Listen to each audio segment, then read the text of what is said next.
اعوذ باللہ من الشیطان الرجیم بسم اللہ الرحمن الرحیم وبہ نستعین وہو خیر الناصر و معین۔ جیسا کہ واجبات نماز کے سلسلے میں مسائل بیان ہو رہے تھے، ان میں سے یہ بتایا گیا تھا کہ کچھ چیزیں جو رکن ہیں اور کچھ چیزیں جو غیر رکن ہیں۔ رکن کے سلسلے میں نیت اور تکبیرۃ الاحرام کے سلسلے میں مسائل بیان کیے جا چکے ہیں۔ کل تکبیرۃ الاحرام کے بارے میں مسئلہ نمبر 963 میں یہ بیان کیا گیا تھا کہ انسان کے لیے مستحب ہے کہ تکبیرۃ الاحرام کے بعد یہ دعا کے کچھ فقرات کہے، لیکن اس کتاب میں یہ جو تکبیرۃ الاحرام کے بعد یہ دعا کے فقرے ذکر کیے گئے ہیں تو یہ ٹائپنگ کی وجہ سے غلط ہو گیا ہے، لہٰذا یاد رکھیے کہ یہ جو دعا کے فقرات دہرانے ہیں، یا محسن و قد اداک المسیء، یہ والے جو فقرات جو کل کے درس میں بیان کیے گئے تھے، یہ تکبیرۃ الاحرام سے پہلے دہرانے ہیں، یعنی اقامت ختم ہونے کے بعد تکبیرۃ الاحرام کہنے سے پہلے اس کو درمیان میں دہرانا مستحب ہے۔ آج واجبات نماز کے رکن نمبر 3 کے بارے میں مسائل بیان ہوں گے، یعنی قیام کے بارے میں مسائل بیان کیے جائیں گے۔ قیام یعنی کھڑا ہونا۔ انسان جب مصلی عبادت پہ کھڑا ہوتا ہے، چاہے وہ قرات کی صورت میں ہو، جب وہ قرات کر رہا ہو، یا تکبیرۃ احرام کہنے کے وقت کھڑا ہو، یا رکوع کرنے کے بعد کھڑا ہو، تو یہ ساری چیزیں قیام کہلاتی ہیں۔ مسئلہ نمبر 967 976 967 959 میں بیان ہوتا ہے،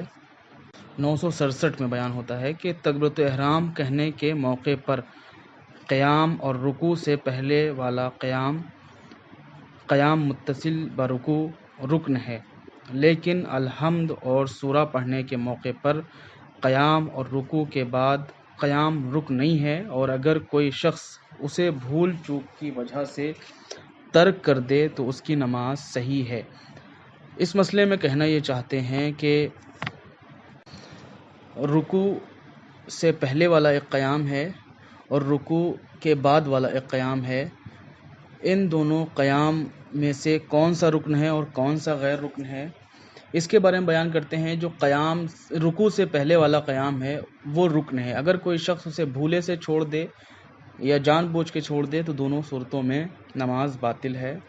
اسے نماز پھر سے پڑھنی پڑے گی۔ لیکن اگر کوئی شخص ایسا ہے کہ جو رکوع کرنے کے بعد قیام کرنا چاہتا تھا لیکن کسی سبب سے بھولے سے اس نے قیام نہیں کیا، وہ سیدھا نہیں کھڑا ہوا بلکہ سجدے میں چلا گیا، تو ایسی صورت میں اس کی نماز صحیح ہے اور نماز پر کوئی فرق نہیں پڑے گا۔ مسئلہ نمبر 968 تکبیرۃ الاحرام کہنے سے پہلے اور اس کے بعد تھوڑی دیر کے لیے کھڑا ہونا واجب ہے تاکہ یقین ہو جائے کہ تکبیر قیام کی حالت میں کہی گئی ہے۔ اس مسئلے میں کہنا یہ چاہتے ہیں کہ اگر کوئی شخص مصلی عبادت پہ کھڑا ہو اور وہ تکبیر کہنا چاہتا ہے تو تھوڑی دیر کے لیے کھڑا ہونا، یعنی ایسی حالت میں کھڑا ہونا کہ ادھر ادھر انسان حرکت نہ کر رہا ہو، بالکل سیدھا کھڑا ہونا، اس کے بعد تکبیر کہنا یہ واجب ہے تاکہ بدن میں حرکت نہ ہو۔ مسئلہ نمبر 969 اگر کوئی شخص رکوع کرنا بھول جائے اور الحمد اور سورہ کے بعد بیٹھ جائے اور پھر اسے یاد آئے کہ رکوع نہیں کیا تو ضروری ہے کہ کھڑا ہو جائے اور رکوع میں جائے، لیکن اگر سیدھا کھڑا ہوئے بغیر جھکے ہونے کی حالت میں رکوع کرے تو چونکہ وہ قیام متصل برکوع بجا نہیں لایا، اس لیے اس کا یہ رکوع کفایت نہیں کرتا ہے۔ مثال کے طور پر اگر کوئی شخص قرات کرنے کے بعد یعنی الحمد پڑھا اور اس نے دوسرا سورہ پڑھا اور اس نے رکوع نہیں کیا، بھولے سے وہ سجدے کے لیے نیچے زمین میں بیٹھ گیا، اب اس کے لیے ضروری یہ ہے کہ جیسے ہی اس کو یاد آیا سجدے میں جانے سے پہلے، 2 سجدے مکمل کرنے سے پہلے، فوراً ہی وہ کھڑا ہو اور پہلے رکوع کرے، اور رکوع کرنے کے بعد اس کے بعد سجدے کو انجام دے۔ یعنی کہنا یہ چاہتے ہیں کہ اگر کوئی شخص سجدے میں جانے سے پہلے اسے یہ معلوم ہو جائے، اسے یہ یاد آ جائے کہ ابھی اس نے رکوع نہیں کیا ہے، تو سب سے پہلے کھڑا ہونا واجب ہے، کیونکہ اگر کھڑے ہوئے بغیر انسان جھکے رکوع میں چلا جاتا ہے تو اس کا قیام متصل برکوع چھوٹ جائے گا۔ یعنی جیسے کہ اس سے پہلے والے مسئلے میں بتایا گیا ہے کہ کھڑے ہونا یعنی قیام کرنا واجب ہے، رکوع سے پہلے والا قیام واجب ہے، تو ضروری یہ ہے کہ اگر کوئی شخص بھولے سے رکوع کیے بغیر بیٹھ جائے تو سب سے پہلے اسے کھڑے ہونا، مکمل طور سے سیدھی طور سے کھڑے ہونا واجب ہے، اس کے بعد رکوع میں جانا چاہیے۔ مسئلہ نمبر 970، جس وقت ایک شخص تکبیرۃ احرام یا قرأت کے لیے کھڑا ہو، ضروری ہے کہ بدن کو حرکت نہ دے اور کسی طرف نہ جھکے، اور احتیاط لازم کی بنا پر اختیار کی حالت میں کسی جگہ ٹیک نہ لگائے، لیکن اگر ایسا کرنا بامر مجبوری ہو تو کوئی اشکال نہیں ہے۔ اس مسئلے میں کہنا یہ چاہتے ہیں کہ جس وقت انسان تکبیرۃ الاحرام کہہ رہا ہو تو اس وقت بدن کو حرکت دینا صحیح نہیں ہے، احتیاط لازم کی بنا پر اختیاری حالت میں، یعنی اختیاری حالت سے مراد یہ ہے کہ انسان کوئی مریض نہ ہو، بیمار نہ ہو، مشکل پریشانی نہ ہو، چکر وغیرہ نہ آ رہا ہو، تو ایسی صورت میں اس کے لیے ضروری ہے کہ تکبیرۃ الاحرام کہنے سے پہلے جب وہ کھڑا ہو تو کسی بھی چیز پر ٹیک نہ لگائے، کسی بھی جانب جھکا ہوا نہ ہو، اپنے بدن کو حرکت نہ دے، بلکہ سیدھا کھڑا ہو اور اس کے بعد تکبیرۃ الاحرام کہے۔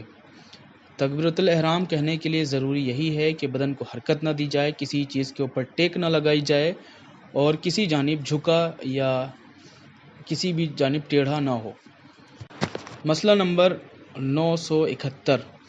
اگر قیام کی حالت میں کوئی شخص بھولے سے بدن کو حرکت دے یا کسی طرف جھک جائے یا کسی جگہ ٹیک لگا لے تو کوئی اشکال نہیں ہے۔ جیسا کہ ابھی اوپر تکبیرۃ الاحرام کے بارے میں کہہ رہے تھے کہ اگر کوئی شخص تکبیرۃ الاحرام کہتے وقت کسی جانب جھک جائے، ٹیک لگائے یا ادھر ادھر حرکت کرے بدن کو تھوڑا بہت، تو اس کے لیے صحیح نہیں ہے۔ لیکن اگر قیام کی حالت میں ہو، یعنی قرأت وغیرہ کر رہا ہو، تو ایسی صورت میں، یا پھر انسان رکوع سے اٹھنے کے بعد جب تھوڑی دیر کے لیے کھڑا ہوتا ہے، اگر بدن کو تھوڑا بہت حرکت کرتا ہے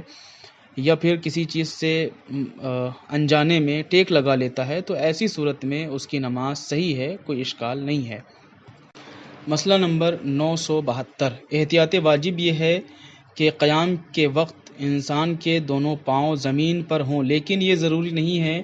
کہ بدن کا بوجھ دونوں پاؤں پر ہو، چونکہ اگر ایک پاؤں پر بھی ہو تو کوئی اشکال نہیں ہے۔ اس مسئلے میں کہنا یہ چاہتے ہیں کہ اگر کوئی شخص قیام کی حالت میں ہو، یعنی کھڑے ہو کر نماز کو ادا کر رہا ہو، الحمد سورہ وغیرہ پڑھ رہا ہو، یا رکوع کے بعد جب کھڑا ہوتا ہے، تو ایسی صورت میں انسان کے لیے ضروری یہ ہے کہ دونوں پیر اس کے زمین پر ہونے چاہیے۔ ایسا نہ ہو کہ ایک پیر ہوا میں اٹھائے رہے اور ایک پیر پہ نماز پڑھے، تو ایسا کرنا صحیح نہیں ہے۔ لیکن دونوں پیر زمین پر رکھنے کے بعد انسان اگر ایک پیر پہ زیادہ وزن دے دے یا کسی دوسرے پیر پہ زیادہ وزن دے دے تو ایسی صورت میں کوئی بھی اشکال نہیں ہے، بلکہ اس کی نماز صحیح ہے۔ یعنی اس مسئلے میں کہنا یہ چاہتے ہیں کہ اگر کوئی شخص نماز کو ادا کر رہا ہو، نماز پڑھ رہا ہو، تو انسان کے لیے ضروری ہے کہ وہ اپنے دونوں پیروں پر کھڑا ہو، یعنی ایک پیر ہوا میں اٹھا کر نہ کھڑا ہو، کیونکہ نماز کو ایسی حالت میں انجام دینا چاہیے، پڑھنا چاہیے کہ دیکھنے والا یہ نہ سمجھے کہ یہ نماز پڑھ رہا ہے یا پھر کچھ اور کر رہا ہے۔ لہٰذا ضروری ہے کہ انسان اگر نماز پڑھ رہا ہو تو دونوں پیر زمین پہ رکھے، اگرچہ اگر کوئی شخص ایک پیر پر زیادہ وزن دیتا ہو یا دوسرے پیر پہ زیادہ وزن دیتا ہو تو اس میں کوئی بھی حرج نہیں ہے، کوئی بھی اشکال نہیں ہے۔ لہٰذا خداوند عالم سے یہی دعا ہے کہ خدایا ہم سب کو زیادہ سے زیادہ علم دین حاصل کرنے کی توفیق عطا فرما